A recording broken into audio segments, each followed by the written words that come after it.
வணக்கம். இன்று ஆவணி மாதம் 12ஆம் தேதி 28/8/2025 வியாழக்கிழமை. இன்றைய ரிஷபராசி பலன். ரிஷபராசி பிறந்த நண்பர்களுக்கு சர்வ காரியமும் ஜெயமாகும், மன மகிழ்ச்சி கூடும்.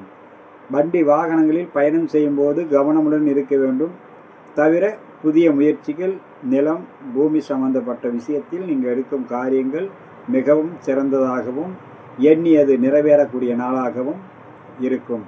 புதிய உத்வேகத்துடன் தொழில் மந்த நிலை மாறி சுறுசுறுப்போடு செயல்படும் புதிய முயற்சிகள் இன்றைய நாளில் கை கொடுக்கக்கூடிய நாளாக அமைகிறது. ரிஷபராசியில் வரக்கூடிய கிருத்திகை நட்சத்திரத்தில் பிறந்தவர்களுக்கு எண்ணங்கள் அனைத்தும் நிறைவேறும், சர்வ காரிய ஜெயமாகும், எண்ணியது நிறைவேறும். ரோகிணி நட்சத்திரம் வண்டி வாகனங்களில் பயணம் செய்யும்போது கவனமுடன் இருக்க வேண்டும். மிருக சீரிஷ நட்சத்திரம் எண்ணியது அனைத்தும் நிறைவேறும், சர்வ காரியமும் ஜெயமாகும். மொத்தத்தில் இன்றைய நாள் மிகவும் சிறப்பான நாளாக மேசராசிக்கு அமையக்கூடும். நன்றி. மீண்டும் சந்திப்போம்.